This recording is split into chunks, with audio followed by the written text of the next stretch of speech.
Hola, muy buenos días. Bienvenido a su podcast Filo Educando.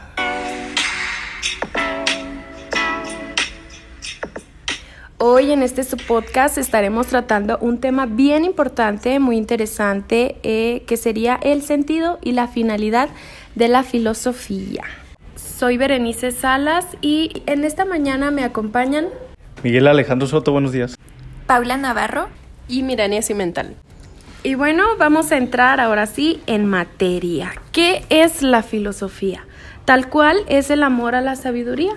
Esta palabra viene del griego philos, que es amor, y sofía, que es sabiduría. Esta es pues un tipo de saber que va a lo radical, tal cual. Es el conocimiento de la totalidad de la realidad, analizando pues sus causas, sus efectos y sobre todo guiados por el razonamiento humano. Las características principales pues es cuando el humano empieza a ser más un ser reflexivo, que empieza a ser más racional, sistemático y pues principalmente analítico.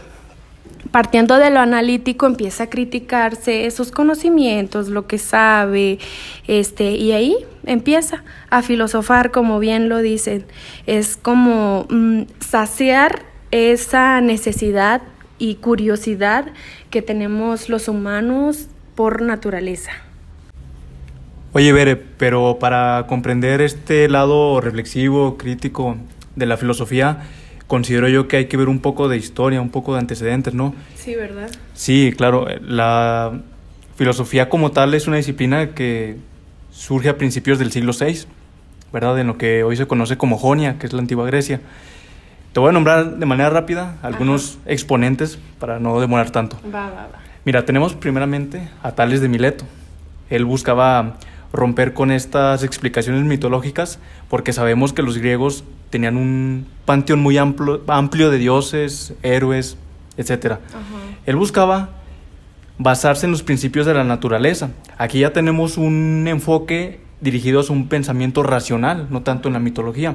De igual forma, Heráclito consideraba a la naturaleza como la explicación. Él se basaba mucho en el juego.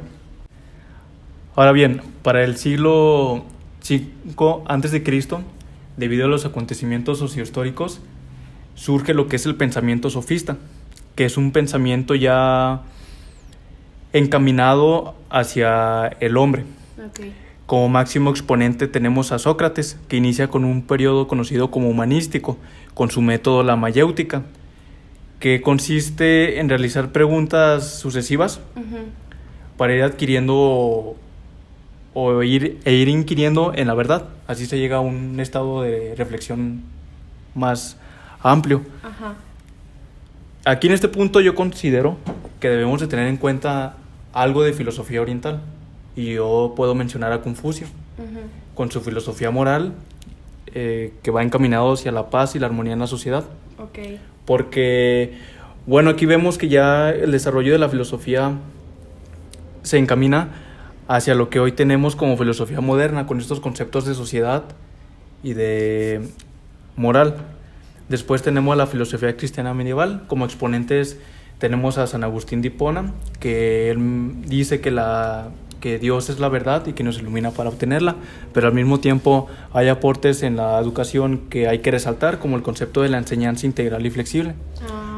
¿Verdad? También tenemos a Santo Tomás de Aquino, que él trataba de conciliar la fe con la razón. Esto para hacer un proceso educativo centrado en la persona y también retomar este carácter humanista que no se veía tanto en la Edad Media. Ya a partir del siglo XVII, Bere, tenemos una serie de filósofos que ya encaminan más la filosofía con otras disciplinas.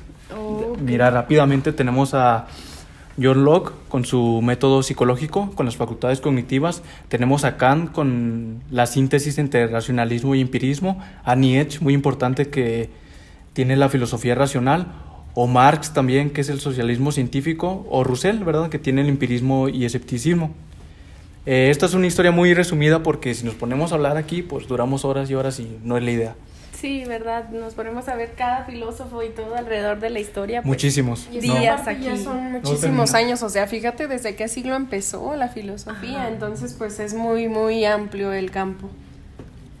Sí, con lo que nos platica Alex podemos ver cómo ha ido evolucionando la educación a lo largo de los años y cómo regresan pues tendencias del pasado, por ejemplo la de Sócrates, donde el alumno va como construyendo su propio conocimiento con ayuda y guía del maestro, no tanto con el conductismo que vemos mucho en la actualidad, que nada más se transmiten los conocimientos. Sí, pues aquí ya enfoca más a que el profesor pues es solo el facilitador, el guía, ¿verdad?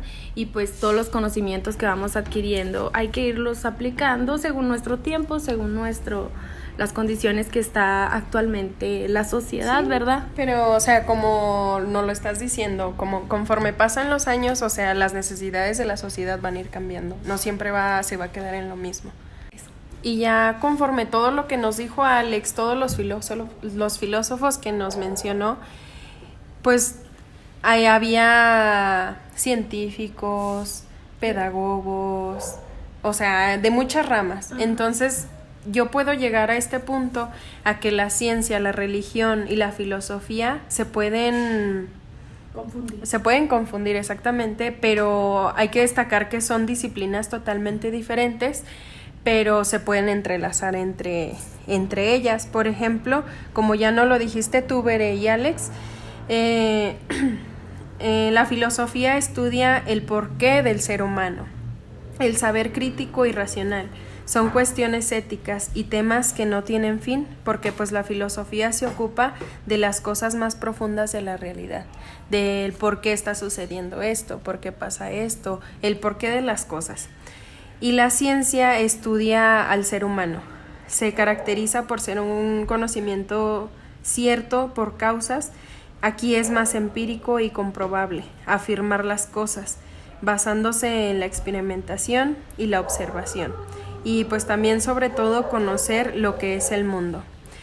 En la actualidad es importante que la educación sea más científica y que los aprendizajes sean de calidad para que los alumnos estén interesados más en la ciencia y despertar una vocación científica, ya que ellos van a ser los que van a transformar el futuro.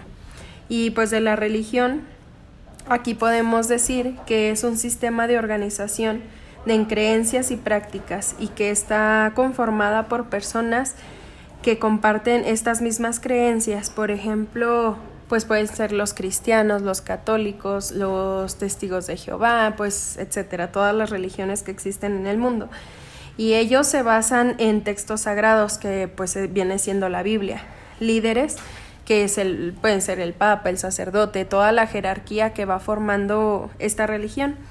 Y pues ellos siempre se basan en dogmas y eso hace que no se cuestionen el porqué de las cosas, porque lo que está escrito es lo que es y ya no se puede modificar. Y pues ellos no dan algo válido si no está justificado. Yo creo que además de que la filosofía se confunda, también está muy estigmatizada, porque no sé si a ustedes les pasa que cuando piensan en filosofía se van a los filósofos así griegos antiguos. Sí, luego uno piensa Sócrates. Sí, es que, o sea, escuchas nada más la palabra filosofía y ya hasta se te hace aburrido, así de que, sí, ay, como no, que bien el intelectual pasado. y así. Sí.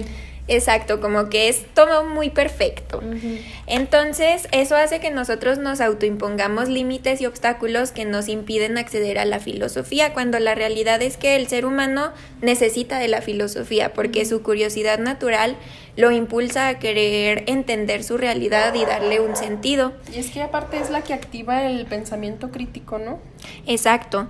Entonces, ahí entra la pedagogía, porque necesita dirigir esos procesos de pensamiento reflexivo y crítico para poder brindar una educación que sea creativa e innovadora.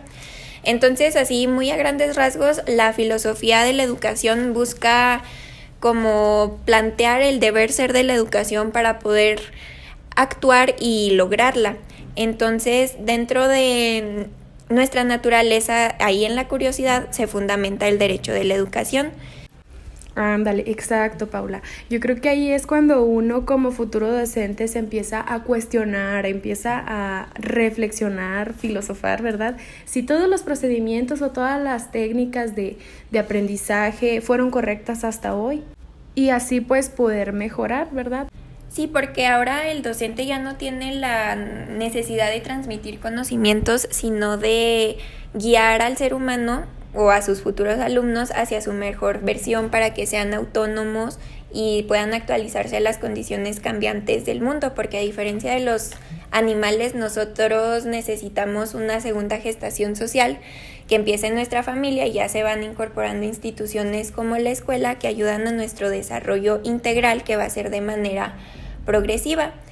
Y pues, o sea, como ya mencionamos, la filosofía de la educación busca el deber ser de la educación, cómo queremos que sea, qué características tenga, pero la realidad es que estamos bastante alejados de ella porque los educandos ven a la educación como una obligación, no solo para conseguir un buen trabajo y ganar mucho dinero, y se deja de lado su gran valor en cuanto a conocimientos, capacidades cognitivas, el pensamiento crítico, la toma de decisiones reflexivas, o pues para ya no ser moldeados y sometidos por parte de la sociedad. Y es que también, por ejemplo, ahí no tanto tienen la culpa los alumnos, sino pues el sistema que nos ha estado orientando o nos enfoca a solo cumplir, a solo hacer lo que te están pidiendo. Cuando realmente lo importante es motivarlos a que ellos empiezan a cuestionarse, a preguntarse, a pensar más, o sea, simplemente a pensar lo que se les está enseñando. Sí, así como tú mencionas, tenemos que hacer deseable la educación. Ajá. Y hacer ver su gran valor. Y pues no tanto enseñar conocimientos, sino enseñar a pensar mejor y poder discernir entre la enorme cantidad de información que se nos presenta. Así es, tenemos que también aprender a saber cuándo aplicar la filosofía, porque hay una gran diferencia entre aplicarla o solo, o sea, satisfacer la duda, o sea, por amor al arte, y cuando realmente lo haces con un fin de tomar mejores decisiones, retroalimentarte, saber qué camino tomar, etcétera. Y justamente para saber qué camino tomar, es decir, para poner en práctica a la filosofía, yo opino que hay una teoría detrás de toda práctica, es decir, la filosofía se complementa, hace esa unión entre práctica y teoría. Sí, porque pues la filosofía no es ver cómo los filósofos antiguos o ya más modernos resolvieron los problemas, sino nosotros también esforzarnos en tratar de darle solución y relacionarlo con las cosas de nuestro entorno, con nuestros propios problemas, para así darle un sentido. Y pues la educación busca formar seres humanos capaces de pensar críticamente y a que tomen decisiones pues ya con ética para que ellos ya sepan qué es lo bueno y qué es lo malo. Por ejemplo, esto nos puede ayudar a ejercer una democracia responsable mediante el voto. Y a ver, ustedes ahora díganme si creen que todos o cualquier persona puede filosofar. Pues yo creo que sí. Yo creo que sí, todas las personas tenemos esa capacidad porque todos podemos pensar. Y pues filosofar es realmente eso. Sí, porque siempre que exista una duda, un aprendizaje, una enseñanza, etcétera, se crea este principio o surge este principio filosófico que abre hacia un pensamiento reflexivo y crítico, ¿verdad? Aparte de que en cualquier momento del día te puedes hacer cualquier cuestionamiento de cualquier cosa. Pues sí, yo digo que todos podemos filosofar, pero que hay dos niveles. Por ejemplo, uno informal, que es el que ejercemos todos, como ustedes estuvieron mencionando, pero también otro pues ya más formal y profesional, que es más sistemático y que es la filosofía ya como disciplina establecida. Eso es lo interesante, eso es lo bonito de la filosofía, que puede partir desde una cosa tan simple como cuando nos despertamos, qué zapatos me voy a poner, hasta en sí la explicación del mismo universo. Sí, hay que abrirse, hay que abrazar la duda, que tener este impulso de conocimiento. Pero también hay que saber hasta dónde y poner un límite de hasta dónde pueden llegar estos cuestionamientos, porque pues a lo mejor hasta ni podríamos llegar a dormir de estar piense y piense y piense filosofando. Y también es muy importante aprender a equivocarnos y pues aceptar estos errores, porque muchas veces nuestro ego, nuestro orgullo puede más, y aunque sepamos que es mentira, buscamos defenderla para no quedar mal. Y bueno, amigos, espero que les haya gustado su podcast Filo Educando. Esperen nuestra próxima entrega. Bye.